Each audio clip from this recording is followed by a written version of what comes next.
স্বামীকে চেনা। ছোট্ট একটা গল্প আছে, আজকে একটু সময় আমি বেশি নিচ্ছি যেহেতু শেষ করে দিতে চাচ্ছি। আমি বেশি নিব না, ইনশাআল্লাহ আশা করি 5-6 মিনিটের মধ্যে শেষ করব। স্বামীকে চেনা, স্ত্রীদের উচিত হচ্ছে স্বামী কি পছন্দ করেন। যেহেতু স্বামী আপনার প্রিয়জন, আপনি স্বামীকে কাউন্টার পার্ট হিসেবে দেখবেন না, তিনি আপনার প্রতিদ্বন্দ্বী নন। সুখী পরিবারের মধ্যে স্বামী হচ্ছে স্ত্রীর প্রিয়তম ব্যক্তি। অতএব স্বামী কি পছন্দ করেন, স্বামী কি পছন্দ করেন না, এটা স্ত্রীকে জানতে হবে। এখানে ছোট্ট একটা গল্প আপনাদের সামনে বলছি। এই গল্পটা উল্লেখ করেছেন মাজেন আল ফুরাই। তিনি বলছেন, একজন স্বামী তার বন্ধুকে বলল যে আমি 20 বছর ধরে সংসার করছি, অথচ আমার স্ত্রীর মধ্যে আলহামদুলিল্লাহ এমন কিছু দেখিনি যা আমাকে রাগান্বিত করে। তখন বন্ধু খুব আশ্চর্য হয়ে বলল, কিভাবে এটা সম্ভব, কিভাবে করলে বলো তো দেখি, পুরো ঘটনাটাই আমাকে খুলে বলো। তখন স্বামী বললেন যে আমি যখন বিবাহ করলাম, প্রথম রাতে আমার স্ত্রীর কাছে গেলাম, তার দিকে আমার হাতটা একটু বাড়িয়ে দিলাম, সৌহার্দ্যের হাত, মমতার হাত বাড়িয়ে দিলাম।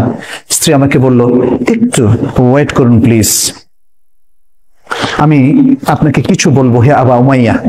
আরবরা আবার আবু উমাইয়া মানে কুনিয়ার ধরে কথা বলে, আমাকে একটু কিছু কথা বলার সুযোগ দিন। বলে বলো।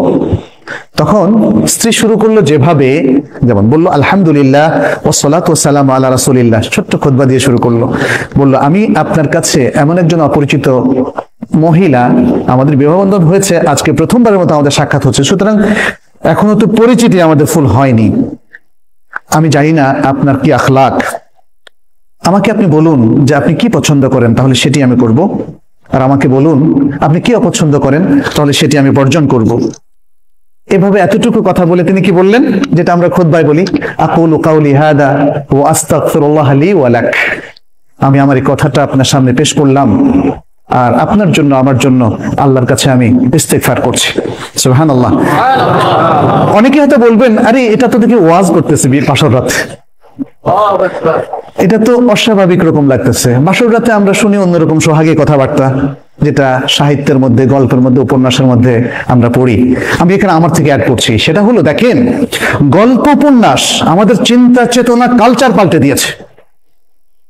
এই যে মহিলা, অত্যন্ত বিদুষী মহিলা, অত্যন্ত দিনদার মহিলা, সে যে কথাটা বললেন, এটা আমাদের কাছে বলে কেমন ওয়াজ ওয়াজ কথাবার্তা, বিয়ের মধ্যে আবার এগুলো বলে নাকি?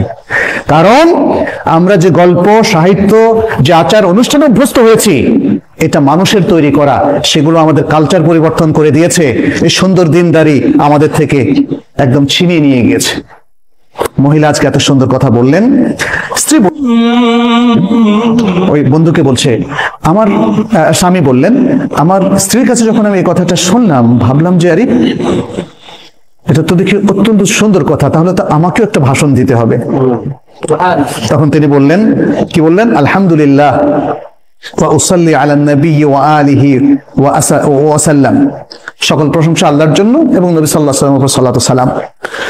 তারপর বললেন, ফাইন্নাকা কুলতা কালামান ইন থাবাত্তি আলাইহি ইয়াকুন লাকা হাযযুক, তুমি কিছু সুন্দর কথা বলেছো, যদি তুমি এর উপর স্থির থাকো তাহলে এটা তোমার ভাগ্য।